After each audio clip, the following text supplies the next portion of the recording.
Olá, galerinha do oitavo ano, Prof. Thaís na área, e como combinado, como prometido, vou deixar aqui no YouTube para vocês um vídeo sobre vozes verbais, para vocês retornarem quantas vezes quiserem, quantas vezes forem necessárias, tá bem?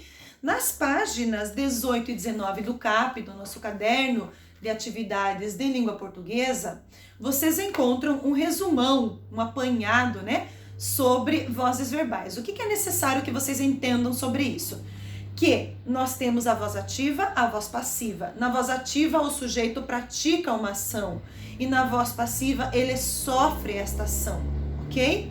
Nós também temos mais duas vozes do verbo, mas depois a professora deixa para vocês no final do vídeo, acrescentando, já que não é no assunto cobrado aqui, mas para que vocês saibam que exista. Vamos nos lembrar de algo. Quando nós temos uma frase, um período, uma oração, nós temos verbos ou locuções verbais. Nós já aprendemos a identificar os verbos, se são de ligação, transitivos diretos, intransitivos, transitivos indiretos. Nós já identificamos tudo isso e nós sabemos identificar o sujeito. Fazendo a perguntinha quem antes do verbo, nós identificamos o sujeito. Fazendo a perguntinha o que depois do verbo, nós identificamos o objeto direto. Detalhe, eu só posso passar uma oração da voz ativa para a voz passiva se o meu verbo for transitivo direto. Então, qual é a construção de uma oração, de um período, Na voz ativa, eu tenho sujeito, verbo transitivo direto e um objeto direto. O que eu faço quando eu tenho esses três componentes? Eu pego o sujeito, jogo para o objeto, e pego o objeto e jogo para sujeito. Então, quando eu tenho a sentença, Joana comeu o biscoito. Isso causou, motivo de muito riso quando eu fiz essa dinâmica com essa mesma frase, com uma das turmas, e nós criamos, inclusive, uma historinha a partir desse exemplo, e foi muito engraçado, e nós nos divertimos muito com esse conteúdo. Hoje essa turma é a 1EM.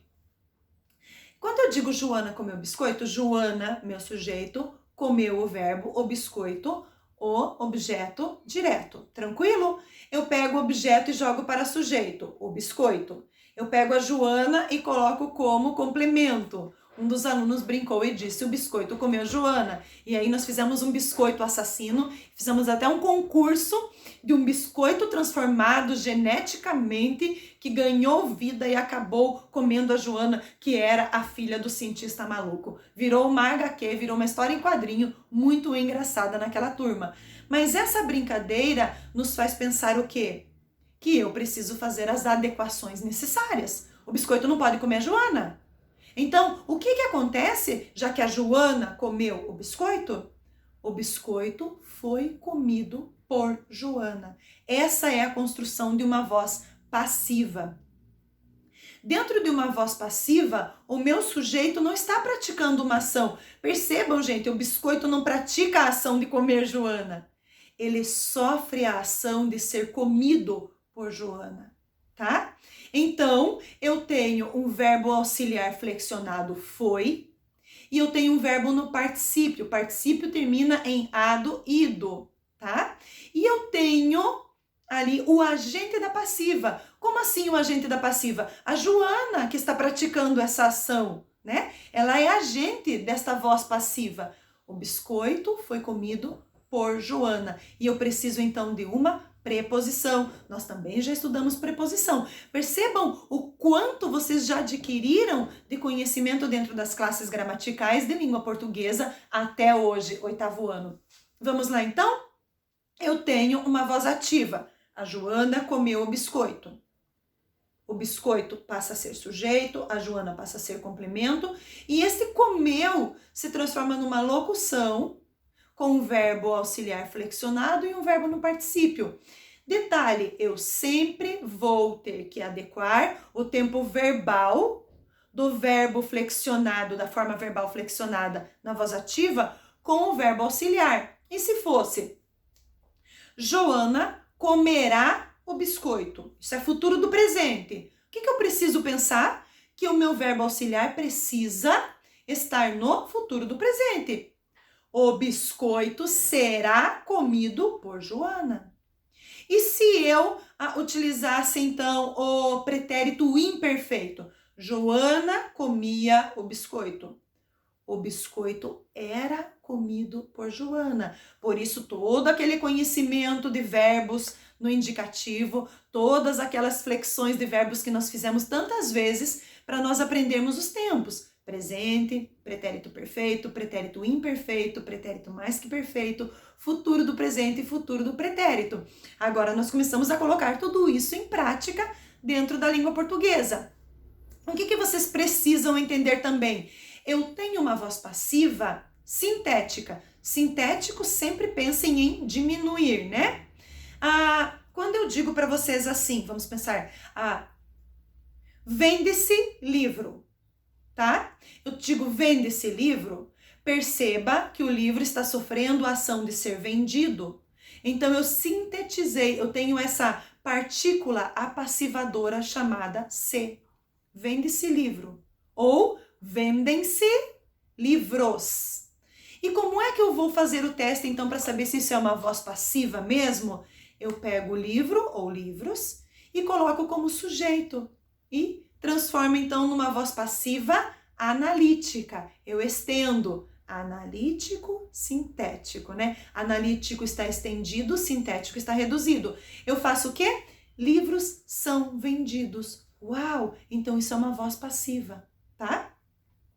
Outra coisa que nós precisamos entender então a respeito de vozes verbais. Existe ainda a recíproca e a reflexiva. Vamos lá? A reflexiva é quando o sujeito faz a ação e sofre ao mesmo tempo. Ela cortou-se, estava fazendo o almoço, ela se cortou, né? Ela se cortou. Percebeu que ela fez uma ação de cortar, mas ela também sofreu a ação? Ela se cortou, ele se barbeou, ela se penteou, tá? É a voz reflexiva, quando o sujeito faz e sofre a ação ao mesmo tempo. Eu tenho a voz recíproca, que é uma voz verbal que precisa de um sujeito no plural, eles, porque os dois fazem a ação e sofrem ao mesmo tempo. A mãe deixa 2 meninos em casa e eles se bateram, se soquearam, tá? Um soqueou ao outro, então eu tenho um sujeito plural e os dois fazendo e sofrendo ação ao mesmo tempo. Poderia ser, eles se beijaram, né? Nós temos um casal, Dia dos Namorados chegando, vocês não podem namorar, não tem idade para isso ainda. Eles se beijaram, os dois, né, fizeram uma ação e sofreram ao mesmo tempo. É voz recíproca, tá?